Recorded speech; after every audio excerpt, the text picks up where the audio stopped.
The American government, I don't care how much you don't like Candace, I don't care how much you've been trashing the American government and the FBI, they have to investigate this. And I think that if it is found to be true and the proof prevails, which I'm convinced, after talking to Candace and the stuff that we talked about, I'm convinced, then that means that there should be dire consequences for the French government. Pretty interesting. I mean, say what you want about Tatum, he definitely has been on the warpath against Candace. And now he comes out and says, I've spoken to Candace, and he's convinced. So, I mean, Candace Owens says our show will be off air this week.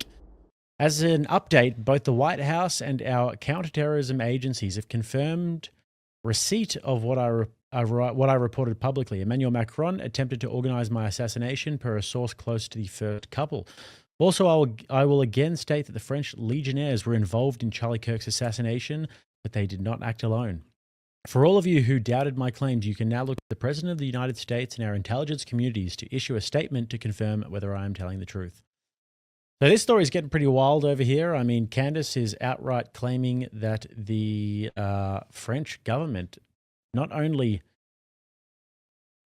plotted to get her assassinated, but actually paid for it and actioned it. It's the French legionnaires who are going to carry this out. Now, we don't know where this story is going to go over the coming weeks, but it is really quite the claim. Quite the claim. I saw that Tim Pool has just done a bit of a segment about that, so I'm interested to see what these guys are saying about it. About this exact thing. Here's the big story. We'll start with a post from Candace Owens, who's got 6.5 million views on this. It's a lot of views. I'm just going to start right off the bat and say it. And you know, I recognize there is a challenge in covering a story like this and trying to break these things down, and be honest, because there are faithful individuals to her and her audience who trust her. And if you approach someone outside of your group as an enemy, or at least as an other, they will immediately ignore you. So the first thing I will say is, you learn this working for nonprofits, any kind of sales. Rapport is the first and most important thing you have to do to convince someone. However, I will say this to you, my friends. I am not here to try and trick you into believing something. I am going to say it as is. And if people don't want to hear that, that's just too bad.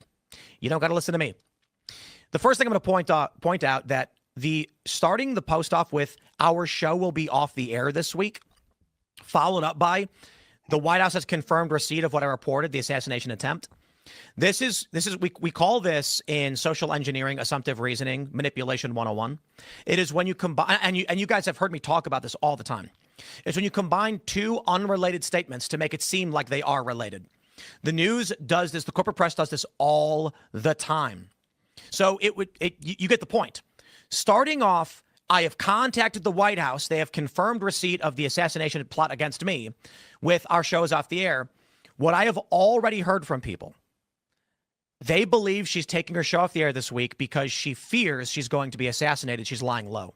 That was the assumption she was trying to create with the post. Now, yeah, that would be the assumption there for sure. I mean, we'll be off the air this week. We've had this crazy news. I've got receipts of people trying to kill me, obviously need to maybe go into hiding, lay low, get more security. That would be the assumption there. So I think Tim's pretty spot on with that, actually. That it does create that assumption. This also creates plausible deniability where she will then say, I never said that. But I'm going to tell you this right now. As, 15 years ago, I'm hanging out at Hackerspaces. The school of hacking that I was very much involved in is called social engineering, which is basically human hacking. Almost all of the hacking that you've heard of, like a major hack occurred and the grid went down, was not computer code, computer manipulation. It is manipulation of people. For example, what you do is you call an office, and don't do this, by the way, but this is one of the things they do. You call an office and say, hey, this is Jim down in IT. We're doing some repairs. Is this Janice? And she'll be like, yes. But I need you to do me a favor because we're trying to fix the network. Is there a black box next to your computer? It is. You see the wire? Is there a yellow wire coming out? Okay. Can you read the numbers off the back of that? And they go, sure. What does that matter? And then they've just given you access to the entire network. They've given you the passwords, all of these things. This is what Candace is doing. It's intended to create assumptive reasoning followed by plausible deniability. There's no reason to make this post, followed by I can confirm receipt of what I reported publicly. For many people who don't understand, it sounds like the White House is confirming in some capacity that what she's saying is true. What she's actually saying is that she got a read on a text message. She texted someone, hey, they're trying to kill me, and it said red, and she goes, I got confirmed receipt from the White House. It's all manipulative language. Saying the French Legionnaires are involved in Charlie Kirk's assassination, I'm going to go ahead and say this. I have no problem saying it. I absolutely might be wrong. Candace may be right about everything. I think she's very intelligent. I think she knows what she's doing. And this could all be true. But I would be willing to bet, let's just call it a handsome sum of money, that what she's saying is just completely false. So actually, funnily enough, if you guys watched the extravaganza before, Tim Bull has like a pretty identical take, and that show's live right now. So neither of us have seen what, like, he didn't see what Andrew said, Andrew didn't see what he said, but they had the exact same reaction to it, is that the language in the text was manipulative. So interesting. This was another one here that we saw that came out today, was Brandon Tatum. I found this pretty interesting. I mean, he comes out and says that he is pretty convinced about this. And, he's been railing against everything that Candace has been saying recently. The American government, I don't care how much you don't like Candace, I don't care how much you've been trashing the American government and the FBI, they got to do something. And I'm going to tell you what they will do. It doesn't matter right, wrong, or indifferent. They have to investigate this. They have to investigate this. And I think that if it is found to be true and the proof prevails, which I'm convinced, after talking to Candace and the stuff that we talked about, I'm convinced, then that means that there should be dire consequences for the French government and whoever else was involved, the Macrons or whatever, dire consequences. I'm talking about the American government should go after them like never before. Then, pretty interesting. I mean, say what you want about Tatum. He definitely has been on the warpath against Candace and with the things that she's been saying recently. And now he comes out and says, I've spoken to Candace, and he's convinced. So, I mean, I don't really know what that means if you guys take it seriously when he says he's convinced. But this is Candace saying that Charlie Kirk was killed to stop my investigation into Brigitte Macron being a Stanford prison experiment, which I was about to crack. Let's check it out.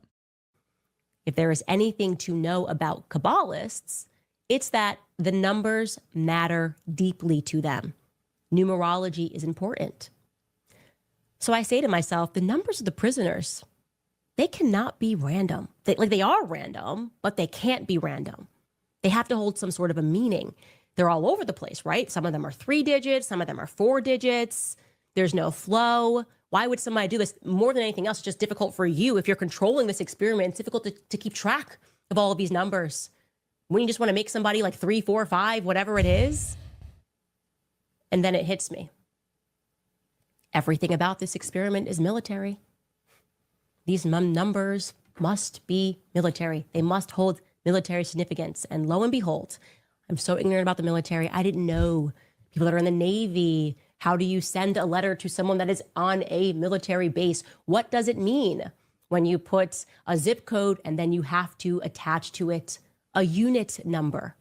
If you're going to send mail, it corresponds to military bases. And lo and behold, the prisoner numbers just so happen to correspond to 1971 military bases. And I'm going to go through those for you guys right now. Doug Corby's was 8612. That is the number that was assigned for the Naval Weapons Station in Long Beach, California. Incredible. That one took me a while to hack, because apparently when it's a medical center, a medical facility, they give them what's known as DMIS numbers. But again, Long Beach, California. We then have Clay Ramsey, 416, correlates to the engineering team in Vietnam, the Naval CB team, 416. I found their yearbook. I'm going through it, and I suspect that I'm going to find a familiar face. 1037, I told you that Richard Yaco's father was in the Navy. I told you that he was... That guy sold me carpet once. I know that guy. He sold me carpet once. An engineer. That corresponds to the USS Braunstein. The commander was Stanley Thomas Count, who ran engineering at Hughes Aircraft, ship hull 1037. Glenn Gee, that 3401 corresponds to the Is that numerology? Oh dear. USS Darter. Darter in 1971 was moved to San Diego in that very year to support 7th Fleet operations. Paul Baran, 5704. That is the armed forces of Europe, Canada, the postcode 5074, and the Middle East.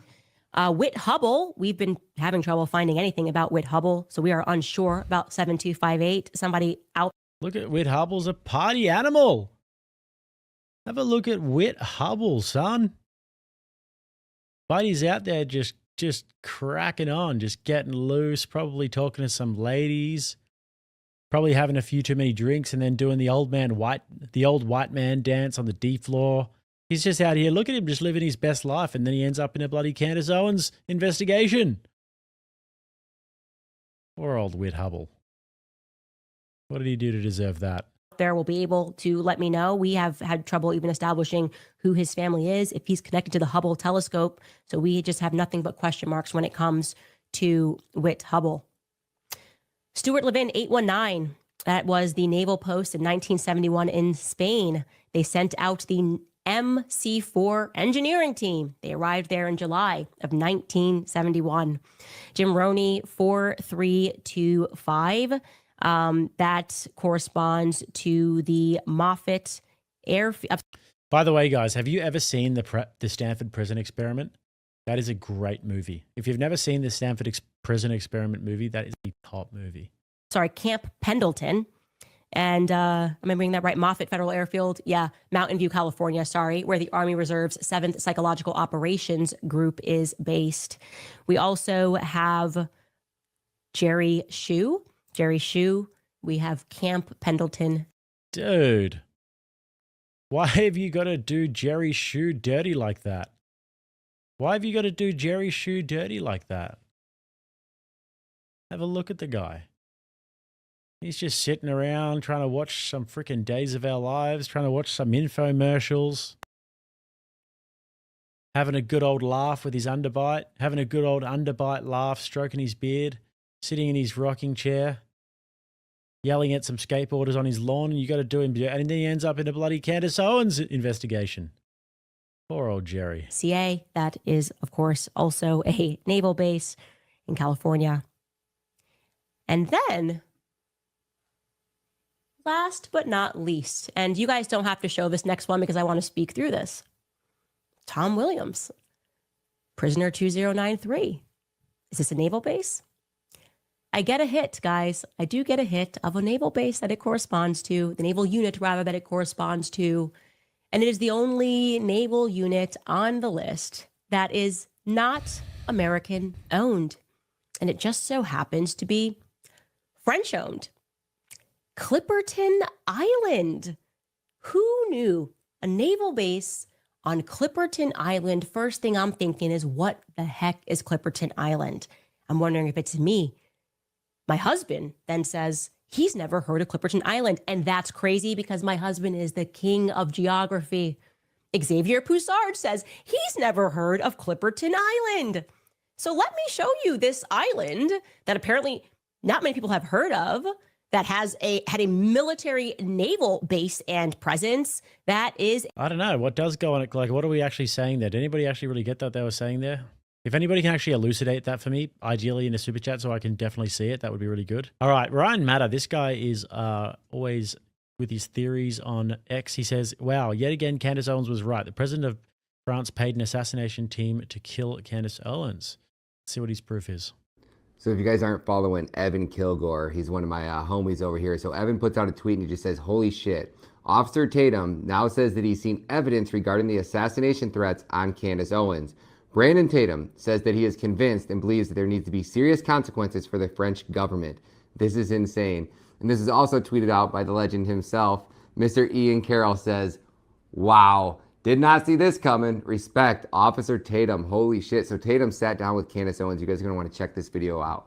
Brother, the American government, I don't care how much you don't like Candace. I don't care how much you've been trashing the American government and the FBI.